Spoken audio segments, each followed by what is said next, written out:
চাষালদিবুর মন্ত্রী টিঙ্কুরানি ইয়াগ্রম্বে লাতিয়াপুরা community centre Hanuman মন্দির ফিয়গৈ রেজাখা কৈলাসনী গুরনগর block বেখৌজা লাতিয়াপুরা গ্রাম পঞ্চায়েত আমসাইও হনুমান মন্দির ফিয়কথানি মাজাক ফেকা মন্ত্রী রকারিব কৈলাসর রামকৃষ্ণ মহত্তি মিশনী মহারাজি গোজাম এমএলএ মফসর আলী গুরনগর ব্লকনি বিডিও রামেশ্বর চক্রবর্তী হজনী সামুদানায় দীপক ভট্টাচার্য সিদ্ধার্থ দ লাতিয়াপুরা কামিনী চেয়ারম্যান জহির আলী হতরে সামন্তলে অনন্ত সাহা ও শিবনাথ কবি কবরীর ফিতার রাসু এটি নারকেল বখগে হনুমান মন্দির ফিয়গরিকা মন্ত্রী টিঙ্কু রায় শান্তির প্রতীক, শক্তির প্রতীক, বিশ্বাসের প্রতীক, ন্যায়ের প্রতীক। অর্থাৎ বিশ্বাস যদি কাউকে করতে হয় মানুষ হনুমানের মধ্যে বিশ্বাস করবে।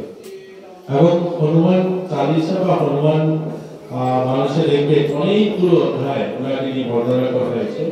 তিনি যেমন শক্তির প্রতীক, তেমনি তিনি বিশ্বাসের প্রতীক, তেমনি তিনি ভক্তির প্রতীক এবং তিনি বীরত্বের প্রতীক।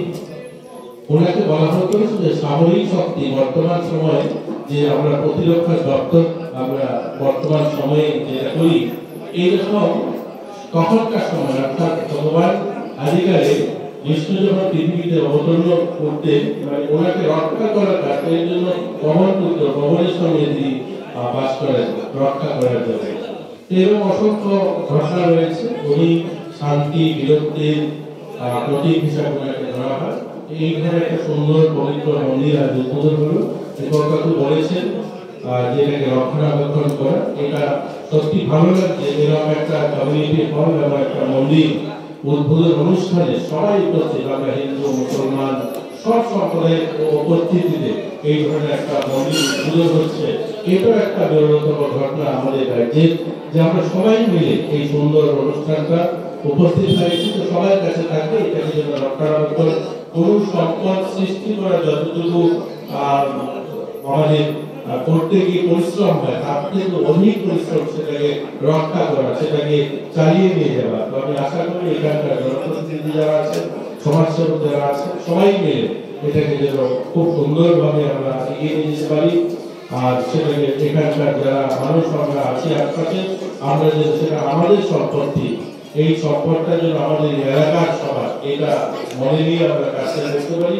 তবেই সার্থক হবে আমাদের এই মন্দির উদ্বোধন। অনেক জায়গায় আমরা কমিউনিটি হল মন্দির উদ্বোধন করি, কিন্তু সেই উদ্বোধনের পরবর্তীতে দেখা যায় সেটাকে রক্ষণাবেক্ষণ করা বা সেটাকে সেভাবে চালিয়ে নিয়ে যাওয়ার একটু সমস্যা তৈরি হয়। এগুলো যেন না হয়, আমরা সবাই মিলে যেন এটাকে সুন্দরভাবে চালিয়ে নিয়ে যাই, তাহলে আমাদের সার্থকতা হবে যে এই মন্দিরটা এখানে। আর সত্যি খুব সুন্দর হয়েছে। প্রথমত আমাদের এখানে ব্লক আধিকারিক গৌরনগর ব্লকের ভিডিও, যার উদ্যোগে এই সুন্দর কমিউনিটি হলটা নির্মাণ হয়েছে, ওনাকেও আমি শুভেচ্ছা অভিনন্দন জানাই। সত্যি উনি অনেকদিন, আমি অনেকগুলো ব্লকে তো যাই, আমি একজন মন্ত্রী হিসাবে সেটা আমাকে হয়তো প্রকাশ্য বলাটা ঠিক হবে না। অনেক ব্লক, সারা রাজ্যে ব্লক ঘুরি। ওনার অনেক সদিচ্ছা, অনেকগুলো কাজ, অনেক কমিউনিটি হল নির্মাণ, অনেকগুলো ভালো প্রজেক্ট তিনি এখানে করেছেন মানুষের স্বার্থে পুরো গৌরনগর ব্লকে।